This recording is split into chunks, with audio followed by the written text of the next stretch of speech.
तो option price model, दो type के प्राइस मॉडल यूज होते हैं। एक होता है बाइनोमियल प्राइसिंग मॉडल, जिसको विलियम शार्प ने 1978 में डेवलप किया था। It prove over the most flexible intuitive popular approach in option pricing. ठीक है। Binomial model represent the price evolution of option, understanding asset as the binomial tree of all possible price at equally spaced time step from today under the assumption that at each step the price can only move up or down at fixed rate with respective simulated probability. ठीक है।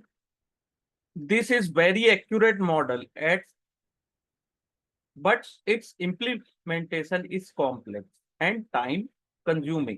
इसलिए binomial pricing model का use नहीं किया जाता option में। ठीक है। एक्यूरेट है लेकिन आपको बहुत ज्यादा कॉम्प्लेक्स है, समझने में बहुत ज्यादा टाइम लगता है। जो मोस्ट पॉपुलर जो मेथड है वो है ब्लैक एंड स्कोल्स मॉडल। ठीक है। 1973 में Fischer Black and Myron Scholes के द्वारा डेवलप किया गया था। सबसे ज्यादा पॉपुलर है, सिंपल है and fast mode of calculation है। ठीक है। ये इसका फॉर्मूला है। इससे रिलेटेड न्यूमेरिकल्स नहीं आते हैं, लेकिन अपने को जानना जरूरी है कि कौन सा मॉडल यूज होता है। ठीक है।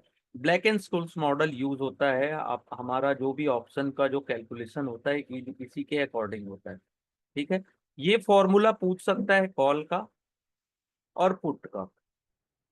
ठीक है। ये फॉर्मूला आप याद कर सकते हैं, थोड़ा सा टेक्निकल टेक्टिक्स लगाएंगे तो याद हो जाता है, कोई ज्यादा डिफिकल्टी इसमें नहीं आती है।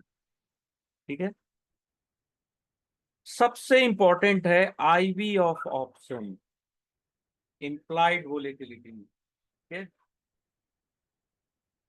the volatility of underlying asset is one of the most important factor। ठीक है। किसी भी अंडरलाइंग असेट्स का सबसे इंपॉर्टेंट जो फैक्टर होता है, जो प्राइस को अफेक्ट करता है, ऑप्शन के प्राइस को, वो होता है वोलेटिलिटी। ठीक है। बट वोलेटिलिटी किसी को दिखती थोड़ी ना है, तो मेजर कैसे करोगे? One way of measuring volatility is by measuring the percentage price change in underlying assets over a historical period। तो परसेंटेज प्राइस चेंज होना अंडरलाइंग असेट का, कितने परसेंट ऊपर कितने परसेंट नीचे गया हिस्टोरिकल पीरियड में, उससे आप वोलेटिलिटी मेजर कर सकते हैं। जैसे we can take the weekly percentage change, यानी कि एक वीक में कितना निफ्टी चेंज होता है ओवर पास्ट 1 ईयर, एक साल में पर वीक निफ्टी में कितने चेंजेस आते हैं, है ना, पर वीक। तो इसको आप कंप्यूट कर लीजिए। ठीक है। Of this weekly price change, तो आपको ये पता चल जाएगा कि how volatile Nifty over the last, over the past 1 year. ठीक है। तो हिस्टोरिकल प्राइस से जो अपन वोलेटिलिटी निकालते हैं उसको बोलते हैं हिस्टोरिकल वोलेटिलिटी। ठीक है। But option trader do not use just the historical of stock to compute the price of option.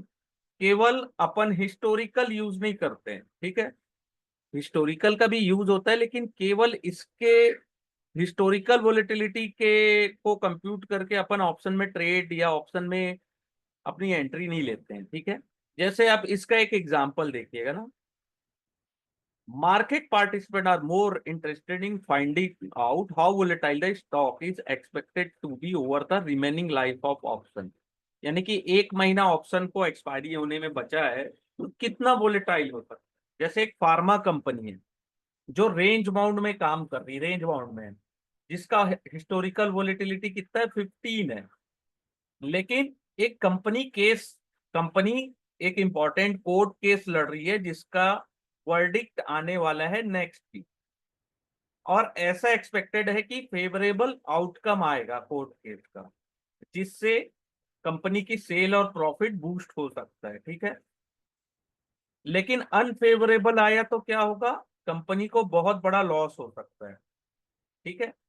तो उस पर्टिकुलर वीक में, ठीक है, वोलेटिलिटी जो है स्टॉक नेक्स्ट वीक वो ज्यादा होगी। 15% यहां बता रहे हैं, लेकिन कई बार इट कुड बी 70-80%। ठीक है, तो ये कैसे निकालते हैं? Option trader calculate this expected volatility by running the Black Scholes model. ठीक है, इससे expected volatility Black Scholes model से निकालते हैं। इसको याद रखिएगा, ये सब पॉइंट्स आएगा, आता है एग्जाम में। ठीक है, जैसे एग्जाम्पल एक दिया है कि इंडेक्स चल रहा है 17,562।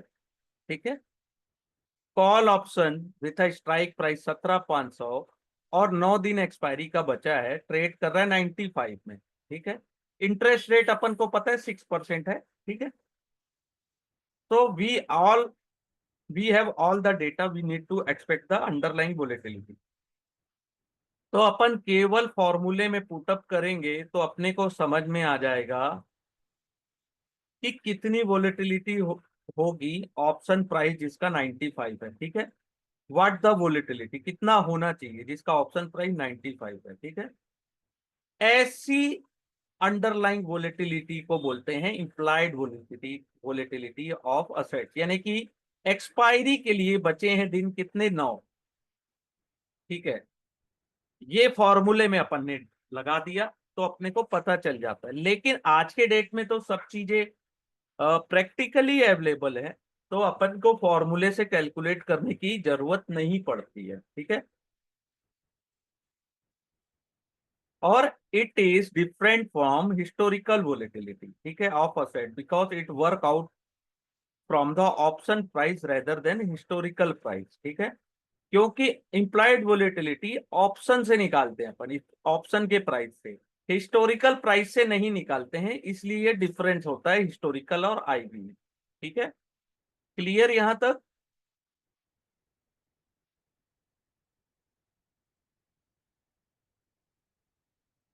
थोड़ा सा कॉम्प्लिकेटेड चीजें ऑप्शन में तो है ही। ऑप्शन मीन्स है घुमा फिरा के क्वेश्चन पूछना। जिसने भी अभी तक इक्विटी डेरिवेटिव का एग्जाम दिया है उनको पता है कि क्वेश्चन सीधे नहीं पूछता है, जलेबी की तरह आते हैं, घुमा घुमा के पूछता है। एक तो ऐसे ही नोट्स पढ़ के अपन जाते हैं, वहां एग्जाम में घुमा के क्वेश्चन पूछता है, फिर बोलते हैं सर 1 नंबर रह गया, 2 नंबर रह गया। तो बुक को अच्छे से रीड करना सबसे इंपॉर्टेंट है। ठीक है, तो ये आईबी हो गया कंप्लीट। अब अगर आप चाहें कि analysis of option from perspective of buyer and seller, आपको ऑप्शन का एनालिसिस करना है बायर्स के पर्सपेक्टिव से एंड सेलर्स के पर्सपेक्टिव से, तो एक important decision that trader need to make which option he should trade. एक ट्रेडर को कैसे डिसाइड करेगा कि उसको कौन सा ऑप्शन लेना है, इन द मनी लेना है, एट द मनी लेना है, आउट ऑफ द मनी लेना है? A trader must also consider the premium of these three options in order to make the educated decision. Trader क्या करता है, आप लोग जैसे ट्रेड भी लेते होगे तो ऑप्शन प्रीमियम क्या चल रहा है, ठीक है, उसके अकॉर्डिंग डिसाइड करते हैं इन द मनी लेना है, eight the money, out of the money लेना है। ठीक है, जैसा अपन पहले भी देखे कि ऑप्शन प्रीमियम में दो चीजें होती हैं, इंट्रिंसिक वैल्यू और टाइम वैल्यू। अगर option deeply in the money है तो उसकी इंट्रिंसिक वैल्यू हाई होगी और ऑप्शन प्रीमियम भी हाई होगा। लेकिन एट द मनी और out of the money option में इनकी इंट्रिंसिक वैल्यू नहीं होती है, केवल टाइम वैल्यू होता है। तो ऑप्शन हमेशा चीपर मिलेगा, सस्ता। ठीक है, सस्ते मिलते हैं ना out of the money, at the money option. In the money में ऑप्शन बायर ज्यादा प्रीमियम पेड करता है। ठीक है, compare to at the money और आउट ऑफ द मनी। उसका रीजन क्या है? क्योंकि इन द मनी में इंट्रिंसिक वैल्यू भी होती है। For at the money option uncertainty is high. At the money में सबसे ज्यादा अनसर्टेनिटी होती है कि वो तो या तो इन द मनी भी जा सकता है या आउट ऑफ द मनी भी जा सकता है। ठीक है, even if the price move somewhat in इधर डायरेक्शन, कोई भी डायरेक्शन में गया तो आपका कॉल, आपने जो ऑप्शन लिया वो इन द मनी हो गया या फिर आउट ऑफ द मनी हो गया। ठीक है, छोटा सा भी स्मॉल मूवमेंट में ऐसा हो जाता है, तो ज्यादा अनसर्टेनिटी होती है। Uncertainty is a function of time to expiry. and volatility of underlying assets. ठीक है, both of them which are captured in the time value. तो अनसर्टेनिटी होती है तो क्या होता है, कितना टाइम एक्सपायरी को बचा है, वोलेटिलिटी कितनी है, ये सब डिसाइड करता है कितनी ज्यादा अनसर्टेनिटी है। जैसे ऑप्शन, कॉल ऑप्शन को बायर्स के पर्सपेक्टिव से देखें तो अगर इंडेक्स चल रहा है 17,500 और आप इसके कॉल ऑप्शन के प्राइस देखिए जो इन द मनी है 17,500, 400 और 17,600 भी, ठीक है। तो आप देखेंगे कि 17,600 जो थोड़ा सा आउट ऑफ द मनी है उसका प्राइस कम है, फिर जितना डीपर इन द मनी जा रहे हैं उतना प्राइस ज्यादा होते जा रहा है, ठीक है। तो आप अगर यहाँ पे देखेंगे 17,300 से 17,500 के बीच का जो डिफरेंस है कितना है, 17,300 से 17,562, तो 262 आ रहा है, 262 आ रहा है। तो इसका ऑप्शन प्रीमियम इक्वल होना चाहिए 262 के, लेकिन इसका प्रीमियम कितना बता रहा है यहाँ पे 327। तो 327 माइनस 262 करेंगे तो जो रिमेनिंग वैल्यू आती है 65, वो होती है टाइम वैल्यू, ठीक है। समझ में आया सर आप लोगों को?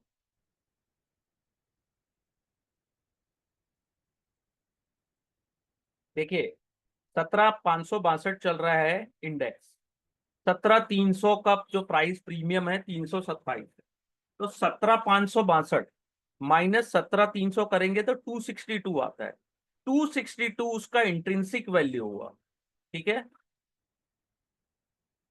और जो रिमेनिंग 65 रुपीज हुआ वो टाइम वैल्यू हुआ।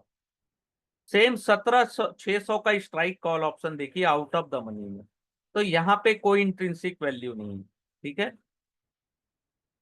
केवल इसमें टाइम वैल्यू है, ठीक है। ये बीईपी होता है, बीईपी का फुल फॉर्म भी पूछता है ना, याद रखिएगा बीईपी। किसी को पता है बीईपी का फुल फॉर्म क्या है?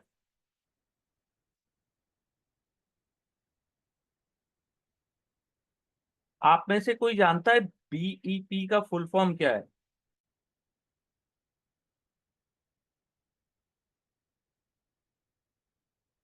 क्वेश्चन आता है, प्लीज चैट बॉक्स में आप बता सकते हैं बीईपी का फुल फॉर्म क्या है, आता है एग्जाम में।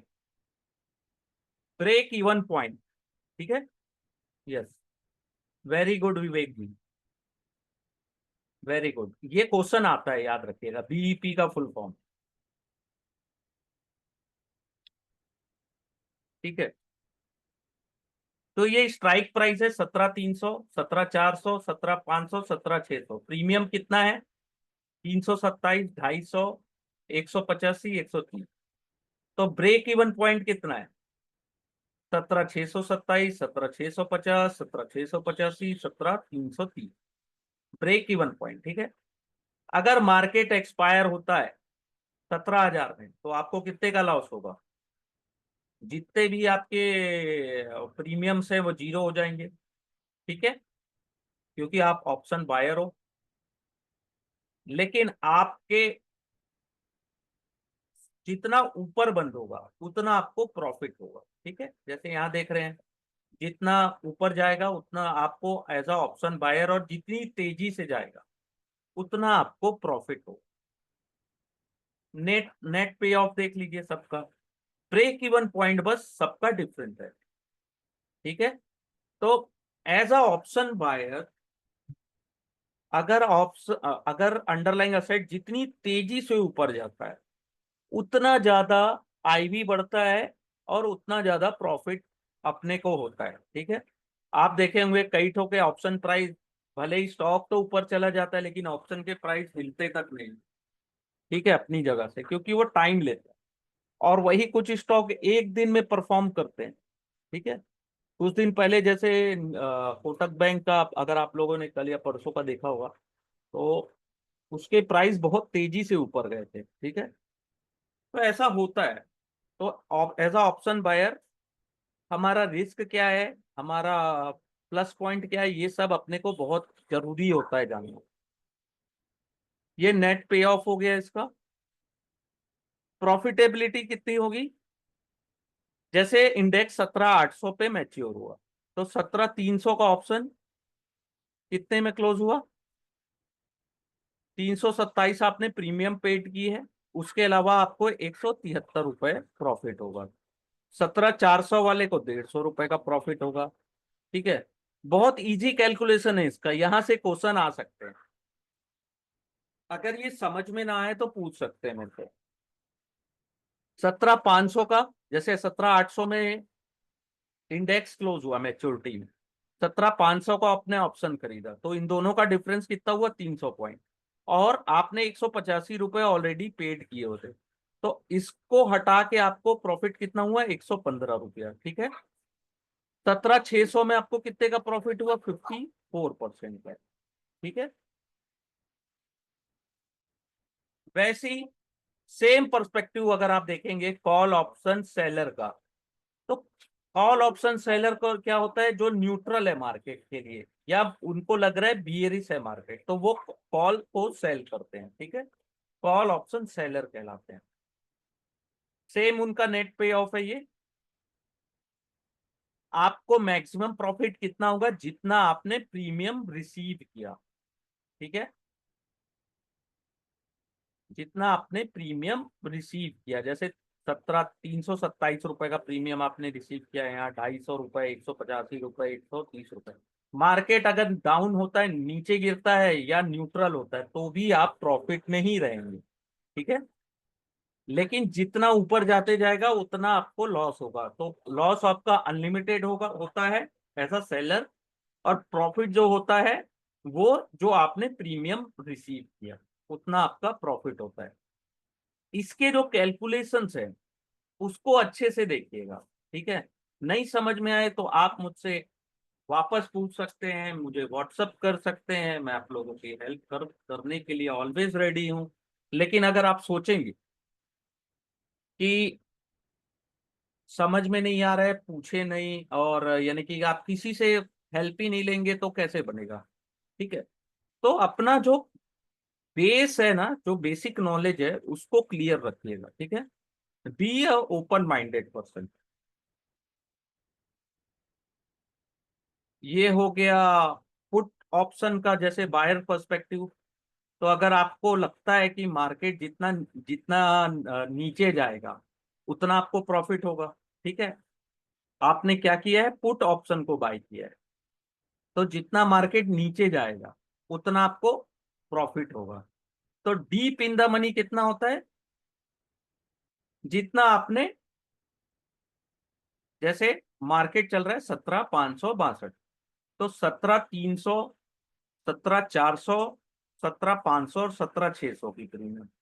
तो 17,600 इन द मनी हो गया, 17,500 eight the money, 400 out of the money, और 17,300 far out out of the money. ठीक है, 17,600 का जो प्रीमियम है वो थोड़ा सा हाई होगा क्योंकि ये इन द मनी है अभी। तो सेम वही कंडीशन है, यहाँ पे मार्केट जितना अगर ऊपर गया 17,500 से, तो आपको जितना आपने प्रीमियम पेड किया है वो आपका लॉस होगा। और मार्केट नीचे गया, ठीक है, क्योंकि आपने पुट ऑप्शन बाय किया है, तो आपका जो व्यू है वो बियरिश है, तो जितना नीचे जाएगा और ब्रेक इवन पॉइंट के बाद, ठीक है, आपको उतना प्रॉफिट होगा। जैसे 17,300 उसका प्रीमियम कितना है? 65 रुपए। ठीक है, तो इसको 17,300 -65, तो आपका ब्रेक इवन पॉइंट होगा 17,235, यानी कि उसके बाद आपको प्रॉफिट होना शुरू होगा। ठीक है, सेम 17,400 का जो प्रीमियम है 91 है, तो 17,400 -91, तो 17,309 आपका ब्रेक इवन पॉइंट हुआ। और 17,309 से जितना मार्केट नीचे गिरते जाएगा उतना आपको प्रॉफिट होगा। ठीक है, ये पुट बायर्स के पर्सपेक्टिव में मार्केट देखने का नजरिया है। ठीक है, नेट पे ऑफ, जितना मार्केट नीचे जाएगा उतना आपको प्रॉफिट होगा, लेकिन डिपेंड करेगा आपका ब्रेक इवन पॉइंट कितने का है। सेलर ऑफ पुट ऑप्शन कौन होता है? जो न्यूट्रल है या तो बुलिश है। ऐसे ट्रेडर्स जिनको लगता है कि मार्केट या तो न्यूट्रल रहेगा यहीं पर आसपास, या तो यहां से और ऊपर जा सकता है, लेकिन कितना ऊपर जाएगा आपको नहीं पता, यानी आप न्यूट्रल हो।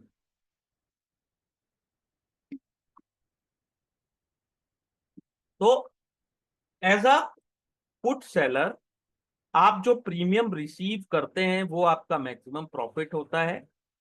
ठीक है, चाहे मार्केट कितना भी ऊपर चला जाए, जो आप प्रीमियम रिसीव करते हैं वो आपका मैक्सिमम प्रॉफिट होता है।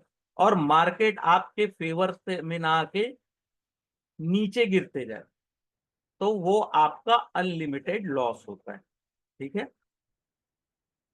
जैसा आप यहाँ देख रहे होंगे, आपने पुट को सेल किया है यानी कि आप बुलिश व्यू रखते हैं। तो 17,400 से जितना ऊपर गया, आपका जो प्रॉफिट है, जो आपने प्रीमियम रिसीव किया एज अ पुट सेलर, वो आपका मैक्सिमम प्रॉफिट हो गया। लेकिन 17,400 से मार्केट जितना नीचे जा रहा है तो आपको उतना ही बड़ा लॉस भी हो सकता है। ये इसका नेट पे ऑफ हो गया। यहां तक कुछ ऐसी चीजें जो आपको समझ में ना आई हो तो आप मुझसे पूछ सकते हैं। यहाँ पे